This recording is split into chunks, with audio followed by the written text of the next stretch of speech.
Miguel Dorati back here at the iBop Vaults, and we're going to go into a boxing video blog. We're going to go into international boxing. We took a look at the Premier Boxing Champions broadcast in the United States, headlined by Danny Garcia versus Paul Malignaggi, in a different video blog. This one we're going to go through the odds that are out there. There's odds from New Zealand, Philippines, Italy, and the United Kingdom up at the book, so let's get into some of these. Heading down to New Zealand, an interesting card down there. You've got Jeff Horn at minus 310 taking on Viktor Plotnikov at plus 230. It's a welterweight fight going 10 rounds for a regional belt. Horn, an Olympian, 10-0-1 record. Plotnikov is over 30 wins, so there's a little bit of an imbalance there in experience, but Horn's expected to edge this fight. The other reason I mentioned that card is there's a heavyweight fight between Bowie Tupou of Australia and Joseph Parker of New Zealand. Joseph Parker is somebody to keep an eye on. He's 14-0, one of the up-and-coming heavyweights. I've rated him my #2 heavyweight prospect in the world right now, and I expect that line to pop up. It'll probably be a crush line for Parker, as Parker is a big favorite. Tupou, a veteran, big, huge, muscular guy, but I don't know if he's going to have the skill to mess with Parker. So look for that line maybe to get added here between now and the weekend on that New Zealand show. Heading into the Philippines, you got a crush fight at super bantamweight with a title on the line. You got Bernabe Concepcion, minus 11,000, facing Juma Fundi, who's at plus 3,000. And then heading over to Italy, you've got a regional title on the line between Emiliano Marsili, who's the European champion, and the local Italian favorite at minus 825.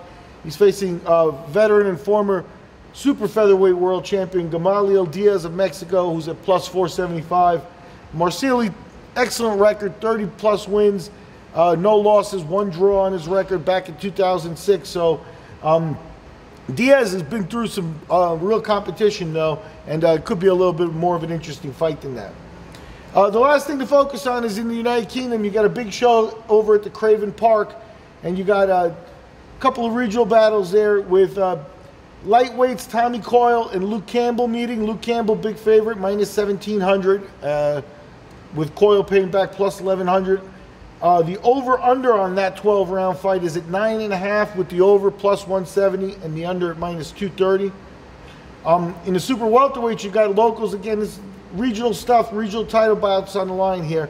You got Carson Jones at plus 150 and Brian Rose at minus 170.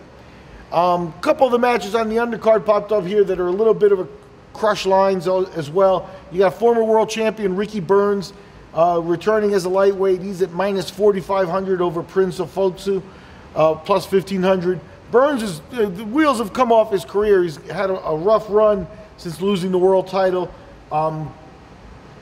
This is supposed to be a bounce back fight, try to get him a W, maybe try to get him back on the winning trajectory here. We'll see how far he has slipped.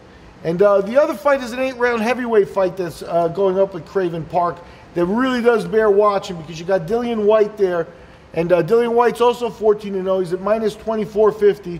He's facing Brazilian veteran workhorse Irineo Costa Jr. Costa Jr. plus 1,150, as I said. Bottom line here is Dillian White 14-0. The big story with him is that he has an amateur win over Anthony Joshua. Now, we talked about Joseph Parker. Anthony Joshua, British fighter, Olympic gold medalist from 2012, is my #1 rated heavyweight prospect right now in the world, and White beat him in the amateurs. Now, it doesn't equate, and you can't say, oh, he's going to beat him again, but they are setting up a fight, and Dillian White making an appearance here at the books, getting some attention. He will be sharing the bill with Anthony Joshua come September 23rd as Joshua takes on Gary Cornish. I look for that to set up a matchup with Dillian White before the end of the year, so that's one of the reasons I would pay attention to that heavyweight fight. Anyway, those are the odds that are up at the sport books for this weekend's international boxing action, and we'll check in with you after these fights.